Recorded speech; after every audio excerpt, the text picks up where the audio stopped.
That means আপনারা আজকে দেখতেছেন আমি একজন সফল ব্যক্তি, ইয়েস অর নো? মেবি আপনাদের অনেকের কাছে মনে হচ্ছে আমি সফল, বাট অ্যাকচুয়ালি আমি বলি আমি একজন ব্যর্থ বাবার ব্যর্থ সন্তান। বিকজ আমার বাবা 33 বছর সৌদি আরব প্রবাসী ছিল, বাট আমার বাবা যখন বাংলাদেশে ব্যাক করে তখন আমি ক্লাস 9-এ পড়ি। আমার বাবার একটা স্বপ্ন ছিল যে আমার ছেলেকে আমি ডক্টর বানাবো, যার কারণে আমি সেই ছোট্টবেলায় আমাকে ঢাকায় পাঠায় দেয় দুলাভাইয়ের বাসায়। আমি মা বাবা ছাড়া ছোটবেলায় ছিলাম ঢাকায়, বাট বাবা যখন 33 বছর পর প্রবাস থেকে বাংলাদেশে আসে তখন বাবার কাছে ক্যাপিটাল নাই আমাকে শহরে লেখাপড়া করাতে পারবে, তার জন্য আমাকে আবার সেই স্বপ্ন মোটামুটি ভাবে ভেঙে দেশে নিয়ে আসতে, যাই হোক মোটামুটি এসএসসিটা মতো কমপ্লিট করুক।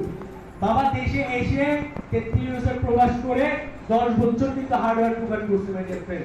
তো আমার বাবাও ব্যর্থ জীবনে, কিছুই নিজের জন্য করতে পারে নাই, বাট সবার জন্য করে এই পৃথিবী থেকে চলে গেছে। দ্বিতীয়ভাবে ব্যর্থ কিভাবে বলতে পারেন, আমাকে সফল করার জন্য অনেক কিছু করছে, আমাকে প্রবাসেও পাঠাইছে। আমি আসলে 2 বছর প্রবাস করতে পারছি কাতার, আমি পারি না আর প্রবাস করতে, আমি সেখানেও ব্যর্থ। যখন আমি বাংলাদেশে আসি, আসার পরের মাসে সার্কুলার হয়, তখন আমাকে বলে যে তোমাকে এই চাকরিতে চলে যেতে হবে। আমি বলছি বাবা এই কম বেতনে আমার হবে না, আমি তো অনেক বড় স্বপ্ন দেখতাম, তুমি ছোটবেলা থেকে আমাকে ঢাকায় লেখাপড়া করাইছো। অ্যাকচুয়ালি আমি ঢাকায় তো এই জন্য লেখাপড়া করি নাই, আমি এই জন্য করছি আমার স্বপ্ন আমি বড় পূরণ করবো, তুমি আমাকে আমেরিকা পাঠায় দাও। বাবা বলছে পাঠায় দিব। করতে করতে বাবা যেখানে যুক্তিতে আমাকে একটা সরকারি চাকরিতে ভর্তি করাই দিচ্ছে, বলছে হবে না বলে। অ্যাকচুয়ালি আমি যখন ওখানে ঢুকে গেছি তখন আমি বুঝতে পারছি যে আসলে আমি যা স্বপ্ন দেখতাম, আমার বাবা যা স্বপ্ন দেখতো, বা আমার যারা আমাকে নিয়ে স্বপ্ন দেখতো, সেই স্বপ্ন আমি কখনোই বাস্তবায়ন করতে পারবো না, এই জন্য আমি ব্যর্থ। বাট আমি হাল ছাড়ি নাই, তখন আমি চিন্তা করছি কি করব কি করব।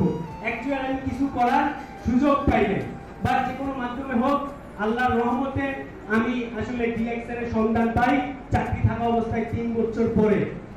দেন এরও 1 বছর আগে আমি জানতে পারছি, বাট আমি কাজ করি নাই, 1.5 বছর আমি বুঝতে পারিনি।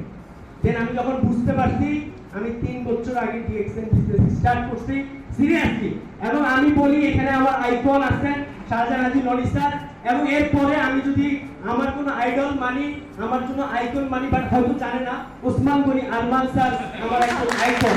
বিকজ উনি আজকে যে ট্রেনিং সেশনটা করাইছে, এই ট্রেনিং সেশনটা প্রথম আমি নিউ ডিস্ট্রিবিউটর ট্রেনিং সেশনে শুনি, এবং ওই দিন আমি ডিসিশন নিয়েছি যে আমি 3 বছর পরে আমার চাকরি ছেড়ে দিব। মাই ডিয়ার ফ্রেন্ডস, আজকে আমি 15 দিন আমি কিন্তু চাকরি কুইট করে দিছি। বিকজ বর্তমানে ডিএক্সএল প্ল্যাটফর্ম থেকে আমি মান্থলি প্রায় 70,000 টাকা ইনকাম করি।